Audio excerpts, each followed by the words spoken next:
Talk to us about what can we expect today.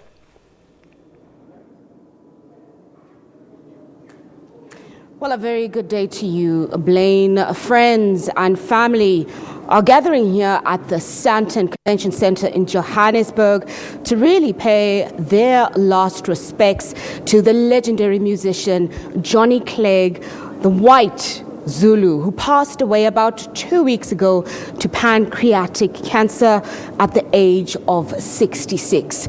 The whole country was put into mourning when news came through that he had passed away on that fateful Tuesday night, and his family had a private funeral for him on the following Thursday. And to talk to us a little bit more about the life and times of Johnny Clegg, we have his long-term manager, Mr. Roddy Quinn, joining us. Thank you so much, Roddy. It's a very busy day today. It is a busy and day. It's such an important moment, not just for Johnny Clegg, but for his family and for you as well. What are we anticipating today? Well, I mean, Johnny, the family had a private ceremony for him, which was his wish and the family's wish.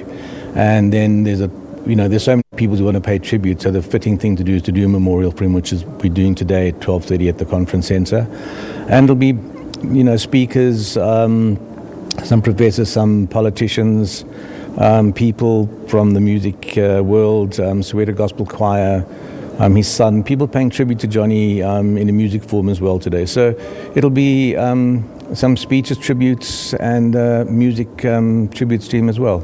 Roddy, we understand that it's not just going to be friends and musicians and family coming through. We also understand that former President Halima Clancy will also be paying his respects as well. Yes, he will be. He's coming through. He let us know that yesterday, which we're very happy about.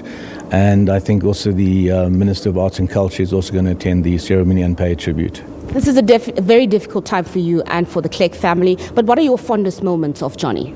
Oh, there's so many. I just think we'll always remember him as, a really strong, humble person who, was very courageous, very strong and fearless. He, throughout his career in the early days with apartheid, he was arrested, he had his passport confiscated, he was harassed by the police, and he continued. He didn't give up, and he continued to write songs which the government these songs were banned by the SABC. So it was but he never gave up. He carried on until he won. It came as a shock to the country to hear of his passing. Tell us about the months and the weeks before he passed away. Look, with pancreatic cancer, he was very lucky because it's a very vicious cancer, and Johnny lasted nearly 5 years, which is sort of unheard of. So he fought right up to the end. He was very strong and he continued to fight. But it gets to a stage where I just don't think you can any longer. And he went peacefully with his family at home.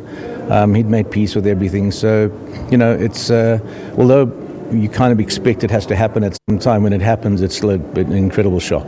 Absolutely bittersweet for you and for his family. How is his family coping? They're coping well. They're strong, but it's still, I think after today's memorial, it'll be the first time they can really just be left alone and grieve and accept what's to come. What's amazing about Johnny is that he wasn't just a musical genius, but he also was an academic. He taught at Wits, he taught anthropology there. Yeah, he loved being an anthropologist, and in fact, one of his wishes was that he was at one stage going to go and lecture in America for a year or two. So he loved doing lectures. He really loved, Johnny loved talking to people. Even you see in his stage show, he'd actually, in the South African story, he'd tell stories about his songs, and he loved it, and the audience absolutely loved it. Yes. And some of his close friends, such as Sipho Mchunu, have you had a chance to speak to him and interact with him? Yes, absolutely. Sipho's here today, and he'll be paying tribute to Johnny as well, yeah. Yeah. And my final question, Roddy, I know it's a very busy day for you. No autobiography because he passed before his time. Is there any plans for a biography on the life and times of Mr. Clegg? Johnny was writing one, so we haven't, with what's been going on, we haven't seen how far he got, but I do think he almost completed it. So it may even be complete. It's something we haven't even looked at yet, but I know for the last couple of years he has been writing it. So we hopefully that it's complete and we'll be able to, at some stage, put it out, yeah. Wish list, who would you like to work with on the conclusion of that? No one can write on Johnny's behalf. So I think if it's in a state that can be released, it'll be released just like that. We wouldn't try and get anyone to add to what Johnny's written. Your final thoughts, really, he was your friend, you were his manager, but what thoughts are going through your mind right now? You know, we'll keep the legacy going. He absolutely deserves that, and we'll continue. You know, there's still a lot of Johnny Clegg in people's lives. His music will live on. There's still lots of things that you know, people want to know about Johnny and things we'll do. So we'll protect his legacy and make sure it lives on. And does unpublished music fall under that? Do you have other albums that you're looking at publishing? No. There's no unreleased music that we'd put out, no. We wouldn't put out anything without Johnny okaying it anyway.